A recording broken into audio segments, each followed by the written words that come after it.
마음속, 여러분들의 삶 속에 이렇게 편만한 그러한 단어들을 보면 어떤 강함, 그것에 대한 집착들, 약함, 그것에 대한 어떤 회피와 혐오 같은 것들이 있음을 알 수 있습니다. 강해야 산다, 약하면 지는 거야.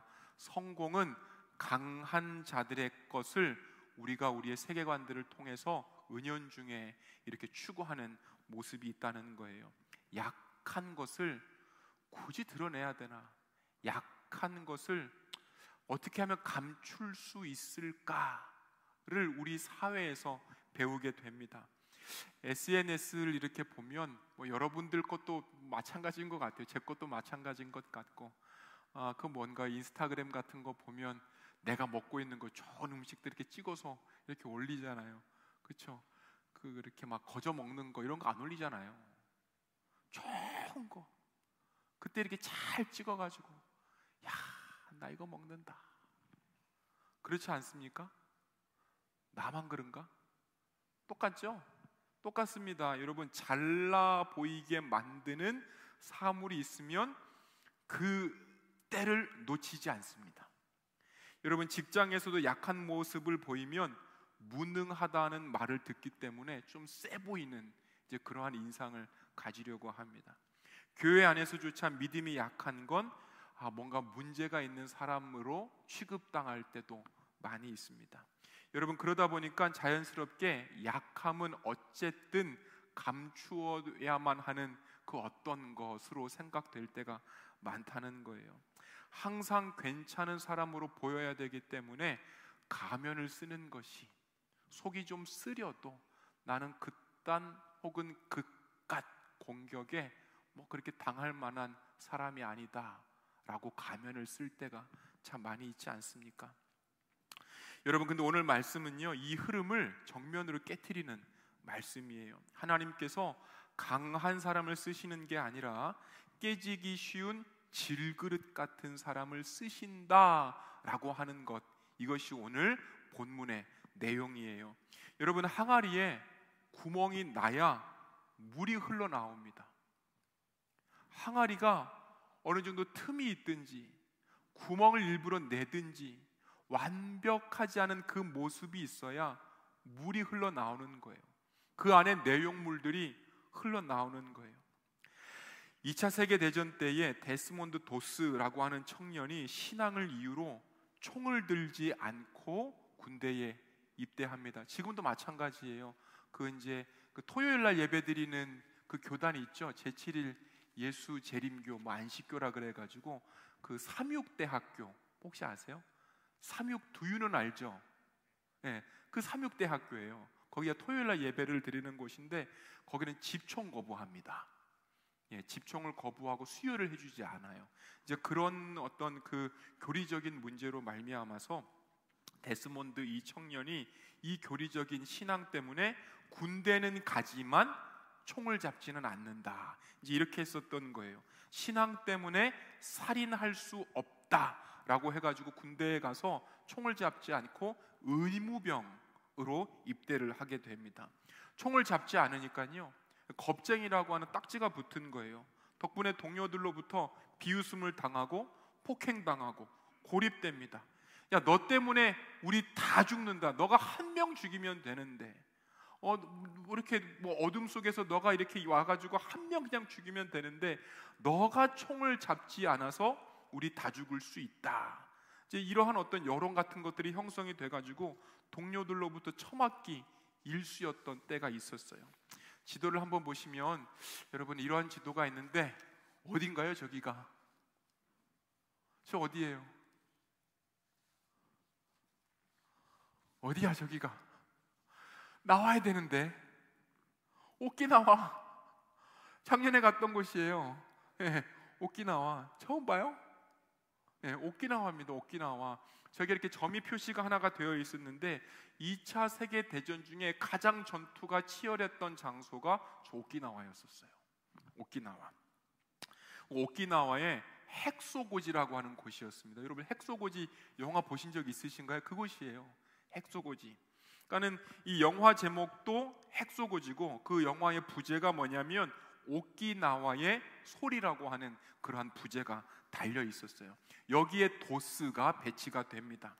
미군이 이 절벽을 핵소라고 이름을 붙였어요. 이게 톱날이라고 하는 뜻인데 올라가면 총으로 썰어버렸다는 뜻이에요. 그냥 그렇게 전투가 치열했답니다. 10번 이상을 공격을 했는데 통하지가 않아요. 그렇게 위에서 막 미사일을 퍼붓는데도 그 일본인 어떤 그 특유의 그 동굴을 참 잘 파가지고 숨어버리는, 그래서 미사일을 아무리 쏴대도 그 이렇게 진지 안에는 전혀 무리가 없었던 곳이 바로 저런 지역이었단 말이에요. 무조건 올라가서 육탄전을 해야 저 고지를 점령할 수 있었던 곳이 바로 저 핵소 고지예요. 일본도 여기에서 지면 끝장입니다. 무조건 이겨야 됐었어요. 그래서 오키나와 사람들을 류쿠라 그러죠. 류쿠 사람들을 자폭시키면서까지 저 고지를 끝까지 지키려고 했던 장소가 바로 저 장소예요. 그런데 여러분, 고지라고 해가지고요 어떤 높은 산을 의미하는 게 아니고 한 120m 정도밖에 안 되는 그런 언덕이었다 그래요. 그러니까 이 언덕 위에 일본군이 있었고 아래는 평지였었어요. 밧줄 사다리를 겨우 걸어가지고 그것을 가지고 몰래 이렇게 올라가는데 올라가자마자 총탄이 쏟아지기 시작한 거예요. 이 전쟁 때문에 당시에 있었던 일본군 대다수 한 8만 명 됐다 그래요. 그게 다 죽습니다, 저 전쟁에서. 그리고 미군이 15,000명이 저 전쟁에서 죽어요. 이렇게 미국하고 일본하고 막 터지게 싸우는데, 야, 전쟁을 한번 하면 어마어마한 숫자 사상자를 낼 수 있는 전쟁이 저 일본과의 전쟁이구나. 여기 장기전 하면 안 된다. 어떻게 하면 단기전으로 끝낼 수 있을까? 그 방법이 뭘까를 고민했는데 그 방법이 원자폭탄이에요. 나가사키, 히로시마 여기에 떨어진 폭탄이 원자폭탄인데 그거를 맨 처음 생각하게 했었던 전쟁이 저 전쟁이에요. 오키나와 전투. 그만큼 치열했었다는 거예요. 이 전쟁에서 집총겁으로 아무것도 할 수 없는 도스라고 하는 청년이 그 누구도 죽일 수 없었던 연약한 도스가 75명을 구해냅니다. 밤에 몰래 올라가요. 그래서 총 맞아가지고 아파하고 신음하고 있는 그 동료들을 하나하나 들쳐업고 그 사다리를 타고 조심조심해서 이렇게 내려오는 거예요. 생사람을 썰어버리는 지옥 같은 상황에서 모두가 무섭다고 후퇴할 때에 혼자 고지에 남아서 부상병들을 하나하나 업고 내려옵니다. 그럴 때마다 그가 기도해요. 하나님, 한 명만 더 살리게 해주세요. 하나님, 한 명만 더 살리게 해주세요. 분명히 사람들로부터는 연약함의 상징이었는데 여러분, 어째서 그 장소에서 그런 담대함들이 나왔을까요? 여러분, 연약함의 상징이었는데 결과적으로는 강한 자, 담대한 자라고 하는 그러한 별명을 얻게 됩니다. 여러분, 그 신약 성경을 이렇게 보시면 빌립보서, 빌레몬서, 디도서, 또 뭐가 있나요? 로마서, 이런 것들이 있는데 전후서로 나뉜 성경이 있어요. 뭐죠? 전후서로 나뉜 성경이 뭐예요?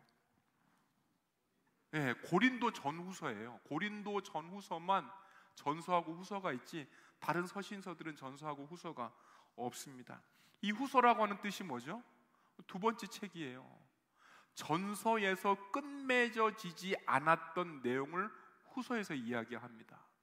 그러니까 전서의 그 내용을 가지고는 뭔가 다뤄지지 않았기 때문에 한 번 또 편지를 쓰게 되는 거예요.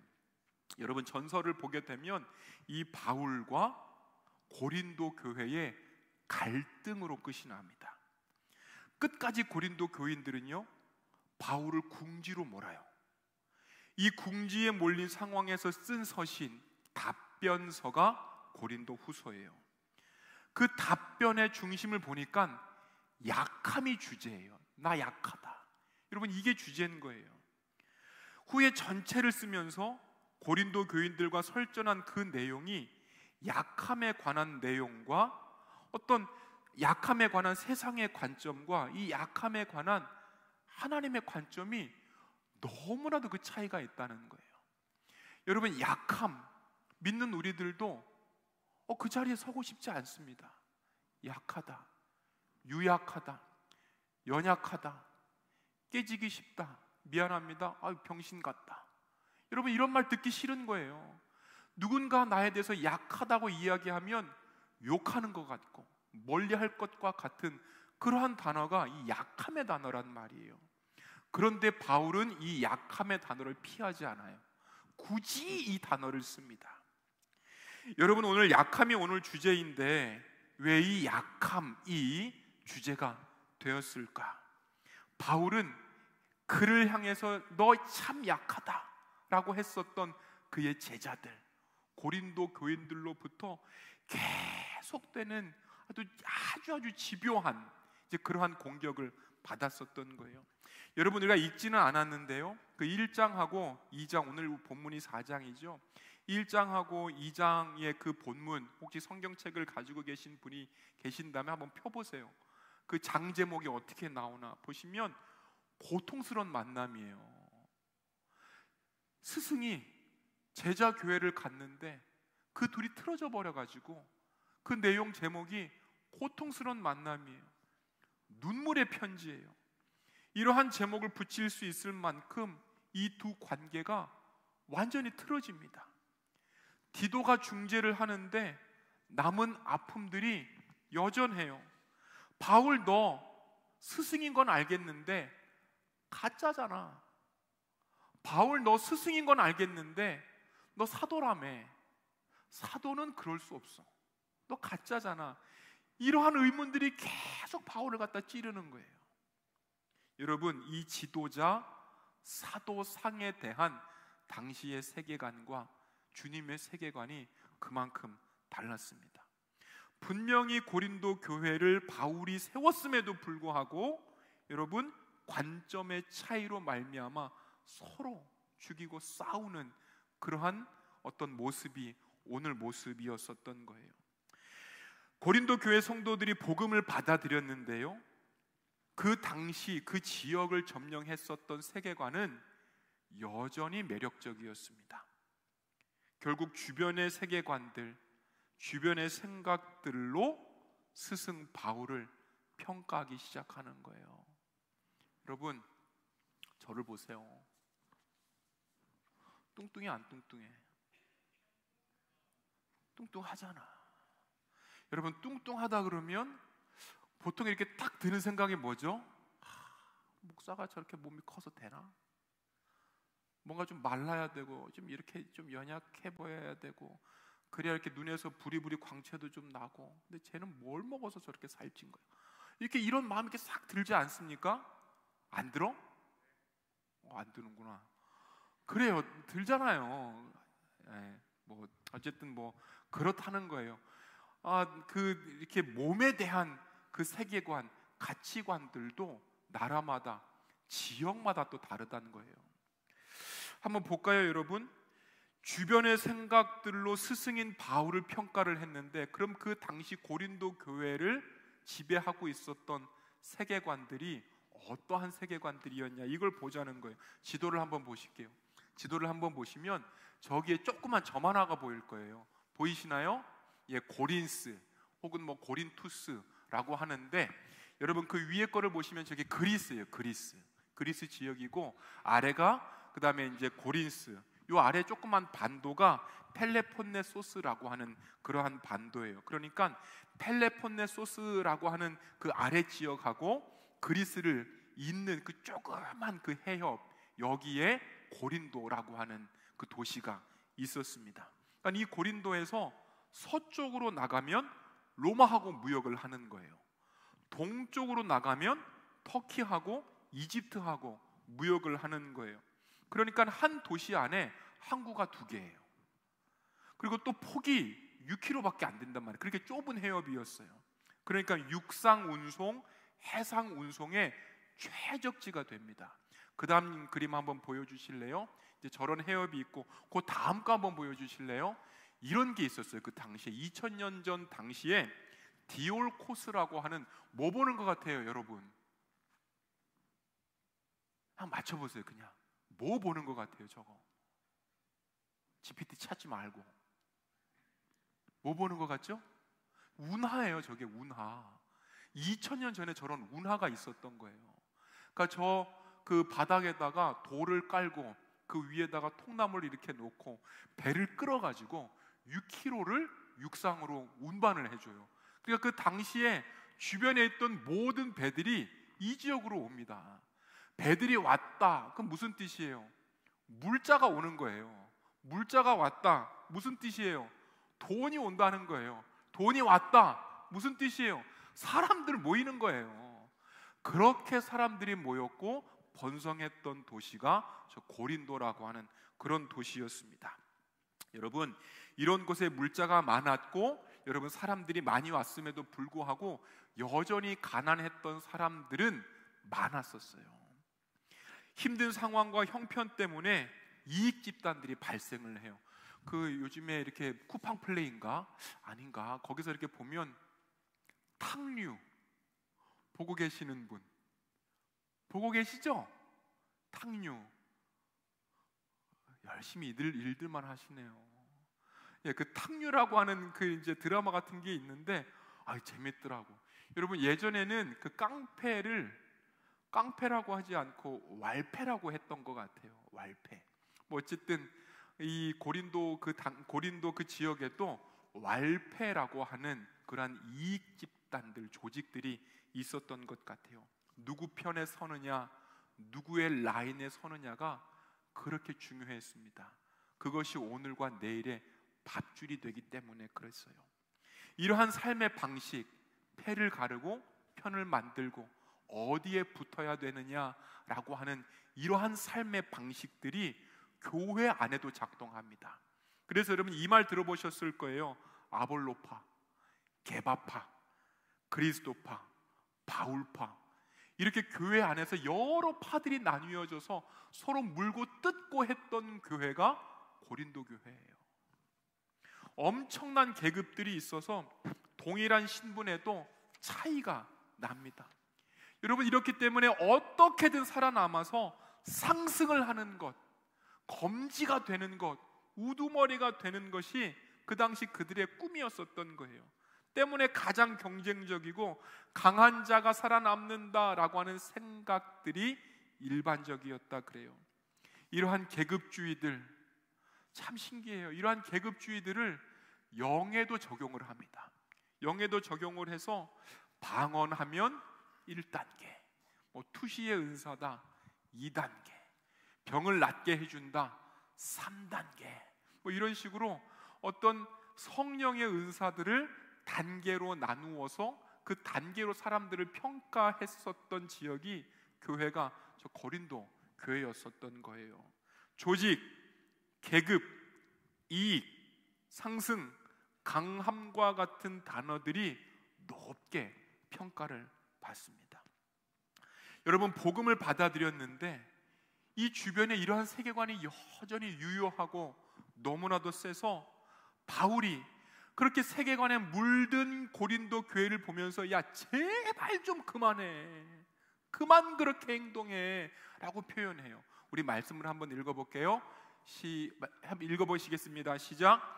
불의한 자가 하나님의 나라를 유업으로 받지 못할 줄을 알지 못하느냐? 음행하는 자나 우상 숭배하는 자나 간음하는 자나 탐색하는 자나 이런 일을 하는 자는 하나님의 나라를 유업으로 받지 못하리라. 이거 고린도 교회를 두고 하는 얘기인 거예요. 그 잠깐 한번 보여주시겠어요? 고린도 교회를 보니까 뭘 했다고요? 우상 숭배를 하고 있다는 거예요. 예수님을 믿으면서도 우상 숭배를 했고, 예수님을 믿으면서도 뭘 했다는 거예요? 간음을 했다는 거예요. 탐색을 했다는 거예요. 하나님의 나라를 유업으로 받지 못하는 그러한 일들을 교인임에도 불구하고 서슴지 않고 했다는 거예요. 고린도 교회를 평가하는 바울의 또 다른 모습들이 있어요. 한번 또 읽어보실게요. 시작. 내가 사랑하는 마음과 온유한 심령으로 나아가랴, 채찍으로 나아가랴. 어떤 뉘앙스인지 좀 아시겠어요? 쳐 맞을래? 이런 얘기 하는 거예요. 내가 한번 봐줄까? 쳐 맞을래? 이 얘기하시는 거예요. 한번 또 보시겠습니다. 너희들 부르심을 보라. 육체를 따라 지혜 있는 자가 많지 아니하며 능한 자가 많지 아니하며 문벌 좋은 자가 많지 아니하도다. 많다는 거예요? 많지 않다는 거예요? 많다는 거예요. 그걸 추구하는 자들이 고린도 교회에 많았었다는 거예요. 이러한 구절들을 보니까 느낌들이 어때요? 어떤 느낌이에요? 이거 혼내는 느낌이에요. 혼나고 있는 거예요, 고린도 교회가. 이게 교회인지 사조직인지 구분할 수 없을 만큼 타락했기 때문에 지속적으로 꾸중을 듣습니다. 그래서 많은 서신서들을 보면 무난한다, 기뻐한다, 우리 입맞춤을 한다, 이러한 내용들로 보통 시작을 하는데 고린도 교회는 그렇게 시작하지 않아요. 첫 판부터 깨부시기 시작하는 거예요. 너희가 하는 행동을 보니까 세상 사람들하고 별 다를 바가 없다. 아예 꿀밤 맞고 시작하자. 이게 고린도 선거예요. 강한 자 세계관, 계급, 지위, 상승을 추구했었던 그들의 눈에 바울이 한없이 약해 보입니다. 화려한 언변이 없어요. 카리스마가 없어요. 어떤 말도 잘 못했어요. 그렇기 때문에 그들의 눈에 바울이 수준이 낮아 보여요. 이런 식으로 공격을 하니까 바울이 가만히 있지 않습니다. 왜 복음의 영광이 내가 약함에도 불구하고 나 같은 사역자들을 통해서 드러나는지, 사역자가 약해도 그럼에도 불구하고 왜 소망이 있는지 이걸 드러내고 있어요. 그렇게 얘기하는데 그 중심에는요, 끝까지 바울께서는 나는 질그릇이야. 여러분, 이 사상을 놓치지 않습니다. 나는 약해. 여러분, 이 단어를 놓치지 않고 있다는 거예요. 이러한 고린도 교인들의 비난에 바울께서 다음과 같이 이야기하는데요, 우리 6절과 7절까지만 읽습니다. 시작. 어둠 속에 빛이 비쳐라 하고 말씀하신 하나님께서 우리의 마음속을 비추어 주셔서 그리스도의 얼굴에 나타난 하나님의 영광을 아는 지식의 빛을 우리에게 주셨습니다. 나는 이 보물을 질그릇에 간직하고 있습니다. 이 엄청난 능력은 하나님께서 나는 것이지 우리에게서 나는 것이 아닙니다. 어떤 느낌이죠? 하나님의 능력과 영광이 먼저 시작이 되었습니다. 하나님의 능력, 하나님 겁니다. 바울, 내가 만든 게 아닙니다. 그래서 바울, 하나님의 능력과 영광을 통제할 능력도 없고 그건 만들어낼 수도 없습니다. 여러분, 여전히 겸손한 모습을 취하고 있습니다. 여러분, 뭔가 하나 이렇게 잘 만들어내고 프로젝트 하나 잘 끝내면 우리 마음속에 어떤 마음이 들어요? 어떤 마음이 들어요?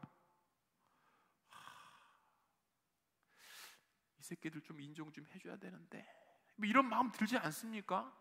좀 잘했다고 뭔가 이렇게 해줘야 되는데, 이런 마음 들지 않습니까? 여러분, 이런 마음이 드는 게 맞습니다. 그런데 바울은 그가 약해도 사역이 진행이 됐어요. 그럼에도 불구하고 그 사역 내가 만들지 않았어. 하나님의 영광과 은혜로서 모든 것이 된 거야 라고 그 공로를 계속해서 하나님께 올리고 있는 그러한 모습이에요. 여러분, 그런데 여전히 그 영광, 질그릇과 같은 바울을 통해서 드러나고 있다는 것, 이 고백을 여전히 하고 있습니다. 여러분, 이 부분에서 실은 우리가 생각해 봐야 돼요. 하나님의 능력, 하나님의 영광, 이러한 단어를 쓰고 있는데 실은 하나님의 능력, 하나님의 영광과 같은 것들이 질그릇에 담기면 안 되는 거예요. 어디 담겨야 돼요? 모르겠지만 어쨌든 질그릇에 담기면 안 되는 거야. 어쨌든 질그릇에 담기면 안 되는 거예요. 뭐 이렇게 비교하면 어떨까요? 새 포도주는 새 부대에 담아야 된다고, 적어도 새 부대는 나와줘야 되는 거예요. 그런데 바울은 새 부대 이런 거 사용하지 않고, 조금 더 좋은 그릇 이런 거 사용하지 않고 질그릇이라고 하는 이 단어를 여전히 사용하고 있습니다. 질그릇과 같은 자신에게 하나님의 영광이 있다고 간증해요. 이러한 간증의 모습이 고린도 전서에도 나타나는데 그 간증의 모습을 한번 읽어보실게요. 시작. 나는 하나님의 은혜로 오늘의 내가 되었습니다. 하나님의 은혜는 헛되지 않았습니다. 나는 사도들 가운데 어느 누구보다도 더 열심히 일하였습니다. 그러나 이렇게 한 것은 내가 아니라 나와 함께 하신 하나님의 은혜입니다. 영광, 은혜, 십자가가 먼저 있었고 이후에 그것에 반응했기 때문에 내가 사역을 시작할 수 있었습니다 라고 하는 뜻인 거예요. 여러분, 열심히 노력을 하고 무언가를 해내서 그렇게 만들어진 좋은 결과물들, 사역의 효율을 높이는 것, 성취를 만드는 것, 큰 기여를 한 것, 큰 공로를 한 것을 보통 영광으로 생각을 해요. 그래서 우리의 삶의 세계관에서는 다음과 같은 도식이 일반적이에요. 일을 열심히 해서 결과값들을 좋게 만들고 그것에 대한 보상이 주어지는 게 영광입니다. 여러분, 그런데 하나님의 세계관, 성경의 세계관은 딱 반대로 보시면 돼요. 은혜를 기억하고 거기에 반응해서 우리의 몸이 움직이는 게 사역인 거예요. 여러분, 그래요. 은혜를 알고 반응하는 청년들의 움직임, 이게 사역입니다. 하나님의 마음을 알고 내 몸과 내 마음과 내 생각이 따라가는구나, 뭘 안 하면 견딜 수 없겠구나, 이렇게 반응하는 게 사역의 시작인 거예요. 여러분, 청년부를 해보니까요, 많은 교회들에게서 참 비슷한 문제들이 많이 나와요. 우리 임원들은 알 것 같은데 어떤 문제가 나오죠? 세울 리더가 없다는 거예요. 세울 리더가. 지금까지 해왔던 일들로 봐서 보통 그런 것 같아요. 때로는 주님과의 관계에 누가 먼저 반응할 수 있느냐, 어떤 주님의 말씀에 나요 라고 반응할 수 있는 손을 드는 청년이 과연 누구냐. 여러분, 이 눈을 우리 청년부도 키워야 될 것 같아요. 바울께서 본인을 설명할 때에 질그릇으로 이렇게 설명을 하는데, 질그릇이 도대체 뭘까 고민해 봤는데 우리 주변에 있습니다. 장독 아시죠? 그 질그릇이에요. 그 유약을 발라가지고 깨지지 않게 만들어 놨는데 장독 같은 것들이 질그릇이고, 이게 한 2000년 전쯤이었기 때문에 그때 당시에 질그릇은 보통 뭐가 될 수 있었을까요? 빗살무늬 토기 그런 거 있잖아요. 그런 거 비슷한 거예요. 이런 모습이었을 것 같아요. 질그릇 잘 깨집니다. 잘 부서져요. 여러분, 잘 깨지는 싸구려인 거예요. 쓰다가 깨지면 모래됩니다. 특별할 게 없어요. 일상용품이에요. 아마 그때 당시에 다이소가 있었다면 저런 게 가장 많이 팔렸을 거예요. 여러분, 저렇게 약했기 때문에 깨질 수 있고, 깨지기 때문에 삶이 힘든 것, 이게 질그릇 인생이라고 부를 수 있어요. 여러분, 8절과 9절을 보니까 질그릇, 니꼴, 약함이라고 하는 이러한 단어들을 보면 사면초가, 답답한 것, 공격을 받는 것, 거꾸로 뜨림들과 같은 우울한 단어들이 그 뒤에 따라 붙습니다. 그저께 책을 한 권 읽었는데 약함을 돌보는 단어들이라고 하는 책을 읽었어요. 수필로 적혀져 있으니까 여러분 읽기가 되게 쉬울 것 같아요. 약하다는 것, 시든다는 것이고, 깨지는 것이고, 깨져서 쓸모가 없다는 뜻이고, 그래서 잊혀진다는 것이고, 늙어버리는 것이고, 울며 울며 겨우 살아가는 뭔가 쓸쓸함을 남기는 단어가 약하다라고 하는 뜻이래요. 이 책을 하나 딱 펼쳐보니까 알퐁스 도데라고 하는 작가, 저는 잘 누군지 몰라요. 알퐁스 도데라고 하는 작가가 알퐁스 도데의 고통의 땅에서라고 하는 그 책에 나오는 문장이 이 책 첫머리에 있어요. 요즘 뭐 하고 지내세요? 아프고 있습니다. 요즘 뭐 하고 지내세요? 그냥 늙어가고 있습니다. 이 약함을 돌보는 단어 첫머리에 아픈 것, 그냥 늙어가는 것, 이러한 묘사로 약함을 이야기하고 있어요. 외부에서 오는 공격들을 막지 못하는 능력 없음, 이것만 약함으로 보는 것이 아니라 이 몸에서 발생하는 아픔도 약함으로 표현할 수 있구나라는 것을 제가 비로소 알게 됐어요.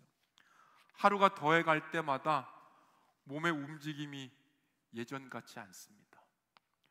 분명히 저의 이 왼쪽 무릎이 괜찮았었는데 앉았다가 일어나면 찌걱 소리가 나요. 나이 50도 안 됐는데 찌걱 소리가 나요. 찌걱 소리가 가끔 두렵습니다. 두어 시간 무언가에 집중하면 여러분 앞이 하얘지고 잠자고 싶어요. 일어날 때마다 몸속 어딘가에서 분명히 소리가 들려요. 몸에 아무리 운동을 해도 근력이 안 만들어져요. 시력이 약해져요. 보청기, 안경 같은 어떤 기계로 만든 것들이 이 몸에 덕지덕지 달라붙기 시작합니다. 나이를 먹으면 아무리 옷을 껴입어도 춥답니다. 모르시겠죠? 아직까지 저는 그런 나이는 아닌 것 같은데 그 표현하는 걸 보니까 아하, 몸의 약함이 이런 거구나 간접적으로 알게 됐어요. 여러분, 바울이 자신을 질그릇을 표현한 것은요, 박해와 고난 속에서 아무것도 할 수 없다는 무력감도 있었고, 몸에서 계속해서 발생하는 아픔들, 그 모든 것들을 표현한 거예요. 안과 밖의 어려운 상태가 바로 질그릇. 성경을 자세히 보면 분명히 깨지는 질그릇인데 성경을 자세히 보면 깨지고 부서지는 것만으로 끝나지는 않습니다. 사면초가 답답함, 공격들, 거꾸러뜨림 외에 한 단계의 고백이 더 나가요. 압도당하지 않음, 낙심하지 않음, 버림받지 않음, 망하지 않음, 넘어지는 현실이 분명한 현실인데 분명히 그 안에는 역전과 역설도 있었어요. 늘 괴로운 현실인데 그렇다고 늘 넘어지지도 않아요. 다시 툴툴, 언제 그랬냐는 듯이 다시 툴툴 또 털고 일어나요. 하나님의 보존, 지탱하심을 바울이 발견했었던 거예요. 우리도 자녀들이 능력이 없어도 하나님께서는 우리 자신들을 통하여서 하나님의 일들을 하시고 계신다는 그러한 반증이에요. 우리 10절과 11절 한 번 더 읽어보실게요. 시작. 우리는 언제나 예수의 죽임당하심을 우리 몸에 짊어지고 다닙니다. 그것은 예수의 생명도 또한 우리의 몸에 나타나게 하기 위함입니다. 우리는 살아있으나 예수로 말미암아 늘 몸을 죽음에 내어 맡깁니다. 그것은 예수의 생명도 또한 우리의 죽을 육신에 나타나게 하기 위함입니다. 여태까지 약함 얘기했다가 갑자기 10절과 11절에 나타나요. 이거 어려운 말씀입니다. 우리의 생각을 조금 돌려보셔야 돼요. 지금까지 약함을 이야기했다가 갑자기 뭐가 나와요? 예수의 죽음이 나와요. 지금까지 쭉 약함 얘기했다가 뭐가 나와요? 예수의 생명이 나오고 부활의 이야기가 나와요. 늘 몸을 죽음에 내어 맡긴다는 그 이야기도 나와요. 무슨 뜻이죠? 약하다라고 하는 고백을 넘어서 이 약함이 십자가까지 연결이 된다라고 하는 그 모습 보여주고 싶은 거예요. 약함, 십자가와 부활을 기억하는 자리이다. 십자가에서 죽으신 것, 주님이 약해서 죽으셨어요? 그렇지 않습니다. 그분의 죽음, 하나님의 구원의 계획이 있었던 거예요. 그래서 우리의 약한 자리가 신세 한탄의 자리가 아니라, 여러분 자책의 자리가 아니라 먼저 약해지신 예수님을 만난 자리, 약해지신 예수님임에도 불구하고 그를 통하여서 구원의 역사가 있었던 하나님의 계획까지 나아가는 자리, 여러분 이러한 모든 자리를 돌아보는 그 시간, 그때가 약함이라고 하는 때였던 거예요. 그래서 14절에 하나님께서 우리도 예수와 함께 살리시고 함께 세워주실 것입니다 라고 하는 약함에서 예수 그리스도의 죽음, 부활까지 바울은 그렇게 연결하고 있습니다. 여러분, 나만 힘든 자리가 아니에요. 예수님의 죽음을 기억하라고 우리 몸에 새겨주신 게 약함인 거예요. 여러분 기억하세요. 나만 힘든 이야기로의 약함이 아니라 예수님의 죽음 기억하라고 여러분들 몸에, 여러분들 현상에, 여러분들 환경에 심어주신 게 약함이라고요. 그래서 약할 때마다 하나님께서 무언가를 하시겠구나, 하나님께서 당신의 사역을 나를 통해서 하시겠구나, 이렇게 우리의 세계관과 생각을 바꿔보라는 거예요. 약함, 하나님이 생명과 능력을 경험하고 흘려보내시는 전략이구나, 이렇게 우리의 생각이 바뀌어야 되는 거예요.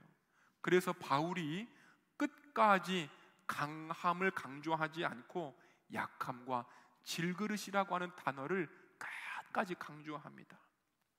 여러분, 결론을 잠시 맺기를 원하는데요, 바울이 자신의 약함을 강조하게 됐었던 것은 그의 리더십을 인정하지 않았었던 고린도 교회 사람들 때문이었어요.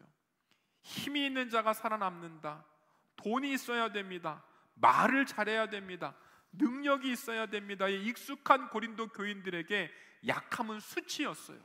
십자가는 구원이 아니라 무능력이었어요. 이러한 세계관으로 바울을 바라보니 바울이 견딜 수가 없는 거예요. 고린도 교인들이 바라봤었던 십자가의 모습은 어떠한 모습이었을까요? 말씀을 한번 읽어보시겠습니다. 시작. 십자가에 못 박힌 그리스도를 전하니 유대인에게는 거리끼는 것이요 헬라인에게는 미련한 것이로되. 고린도 헬라 사람들이죠. 고린도 사람들 십자가를 무엇이라고 생각했다고요? 미련한 것들로 생각했다는 거예요. 예수님의 죽음을 이거 미련한 거, 이런 식으로 봤다는 거예요. 자신이 약하다는 것을 변론하기 위해서 그렇게 많은 분량들을 이야기했지만 바울은 결코 강해지겠다고 이야기하지 않습니다. 여러분, 우리가 이것을 모세와 여호수아를 통해서도 알 수 있는 거예요. 홍해를 갈랐고 만나를 먹게 했고 40년 동안 백성을 이끌었던 모세가 죽은 뒤 여호수아가 그 뒤를 이어받습니다. 보조 리더가 아니라 민족 전체를 끌고 나가는 지도자가 된 거예요. 그에게 맡겨진 첫 번째 사건이 여리고성을 함락하라는 거였습니다. 여리고성 함락하기 쉽지 않습니다. 그를 믿고 따라온 이스라엘 백성이 또 뒤에 있어요. 느꼈을 거예요. 내가 할 수 있을까? 내가 이 백성들 진짜 이끌 수 있을까? 단순한 부담이 아니라 두려움으로 다가오는 거예요. 리더십의 공백, 감당할 수 없을 것 같은 책임, 거대한 현실들, 그가 처음 접한 자리가 여러분 분명히 약함의 자리였었어요. 바로 그때 하나님께서 여호수아에게 말씀하십니다. 야, 강해라. 야, 담대해라. 두려워하지 말아라. 내가 함께한다. 여러분, 내가 함께한다라고 하는 그 약속의 말씀이 약함의 자리에서 시작이 되었다는 것, 여러분 우리들에게 주어주시는 오늘 하나님의 말씀입니다. 하나님께서 강의 길을 내어주셨고 칼 한 번 휘두르지 않고 승리하게 하셨습니다. 단순히 무능하거나 초라하게 살라는 뜻이 아니라 약하게 보이십시오라는 그 말도 아니라 하나님 없이는 할 수 없습니다, 이 존재의 고백을 하는 자리, 약함의 자리인 거예요. 긍휼이 필요합니다. 이것을 인정하는 자리가 약함의 자리입니다. 여러분, 따라서 지금 여러분들이 약하다, 뭔가 삐리삐리하고 힘도 없어 보이는 것 같고 자신도 없고 주님이 하실 그때가 왔구나, 그거 기억하시고 믿음으로 고백하시면 됩니다. 믿음으로 고백하시면 되는 거예요. 하나님, 내가 할 거 더 이상 없습니다. 이제 당신의 차례입니다. 여호수아에게 말씀하셨던 것과 같은 그러한 담대함, 용기들을 지금 나에게 허락하여 주십시오. 오늘 이 자리, 약함의 자리, 여러분들이 걸을 그 거리에서 약할 때가 온다면 하나님 당신이 하십시오라고 하는 그 고백의 자리로 들어갔음을 인정하고 날마다 고백으로 주님 앞에 우리의 마음을 드릴 수 있는 한 사람, 한 청년이 되기를 주님의 이름으로 축원합니다. 기도하시겠습니다. 사랑과